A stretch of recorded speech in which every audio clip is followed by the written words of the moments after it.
संसार में हम रहें, संसार में रह करके हम अपने कर्तव्य पूरे करें, हंसी खुशी से रहें, अच्छी तरीके से रहें, लेकिन इसमें इस कदर व्यस्त न हो जाएं, इस कदर फंस न जाएं कि हमको अपने जीवन के उद्देश्यों का ध्यान ही नहीं रहे।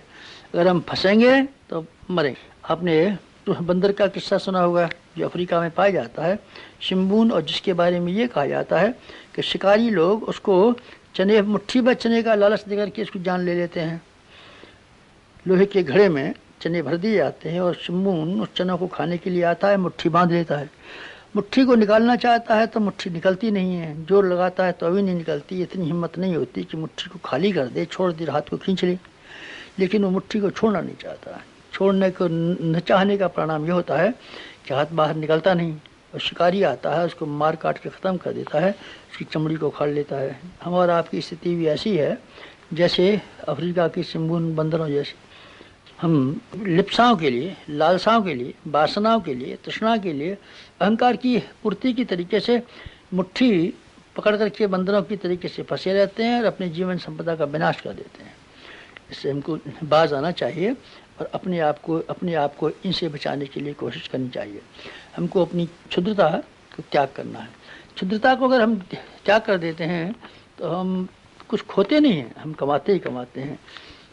कार्ल मार्क्स मजदूरों से ये कहते थे, मजदूरों एक हो जाओ, तुम्हें गरीबी के अलावा कुछ खोना नहीं है। और मैं ये कहता हूँ, अध्यात्म मार्ग पर चलने वाले विद्यार्थियों, तुम्हें अपनी क्षुद्रता के अलावा और कुछ नहीं खोना है, पाना ही पाना है। आध्यात्मिकता के मार्ग पर पाने के अलावा कुछ नहीं है। इसमें एक ही चीज़ हाथ से गुम जाती है, उसका नाम है आदमी की क्षुद्रता और संकीर्णता। क्षुद्रता और संकीर्णता को त्यागने में अगर आपको कोई बहुत कष्ट न होता हो तो मेरी प्रार्थना है कि आप इसको छोड़ दें और आप महानता के रास्ते पर चढ़ें।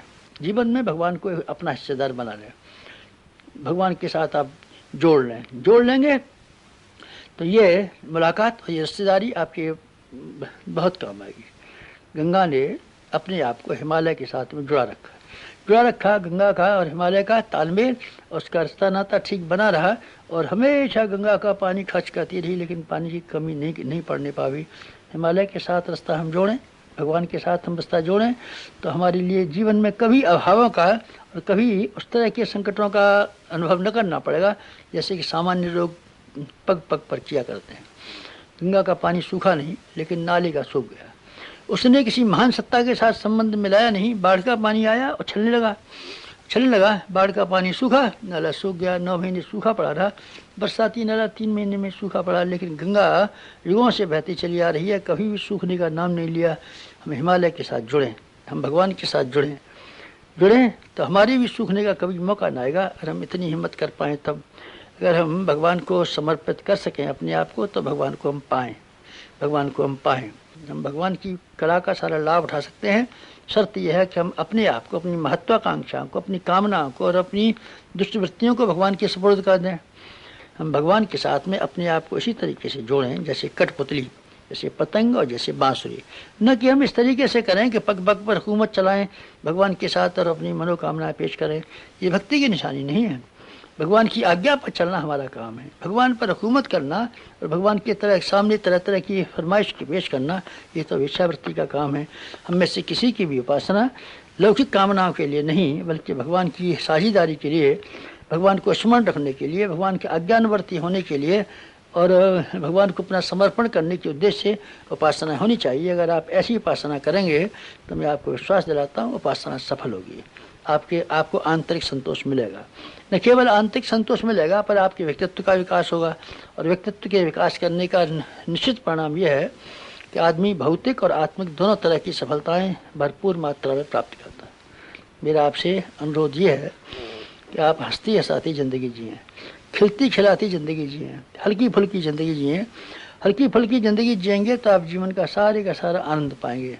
अगर आप घुसेंगे तो आप नुकसान पाएंगे। आप अपने कर्तव्यों को पूरा करने के लिए ज़िंदगी को जिए, हंसी खुशी से जिए। हमें मालिक की ज़िंदगी जीनी चाहिए, मालिक की नहीं। मालिक की ज़िंदगी में बहुत भारीपन है और बहुत कष्ट है। मालिक की ज़िंदगी केवल रखवाली की तरीके से, चौकीदार की तरीके से अगर हम जिए तो हम पाएंगे जो कुछ भी कर लिया हमारा कर्तव्य ही काफ़ी था। मालिक को चिंता रहती है सफलता मिली नहीं मिली, मालिक को इतनी चिंता रहती है कि अपने कर्तव्य और फर्ज पूरे किए कि नहीं किए। हम दुनिया में रहें काम दुनिया में करें पर अपना मन भगवान में रखें, अर्थात उच्च उद्देश्यों और उच्च आदर्शों के साथ जोड़ रखें। हम दुनिया में डूबे नहीं, हम खिलाड़ी की तरीके से जिएं, हार जीत के बारे में बहुत ज़्यादा चिंता न करें, हम अभिनेता की तरीके से जिएं। हमने अपना पार्ट प्ले ठीक तरीके से किया कि नहीं किया, हमारे लिए इतना ही संतोष बहुत है। ठीक है, परिणाम नहीं मिला तो हम क्या कर सकते हैं, बहुत सी बातें परिस्थितियों पर निर्भर रहती हैं, परिस्थितियाँ हमारी अनुकूल नहीं रही तो हम क्या कर सकते थे। कर्तव्य हमने अपना पूरा किया, बहुत हमारे लिए बहुत। इस दृष्टि से अगर आप जिएंगे तो आपकी खुशी को कोई छीन नहीं सकेगा, और आपको इस बात की परवाह नहीं मिलेगी कि जब कभी सफलता मिले तब आपको प्रसन्नता हो।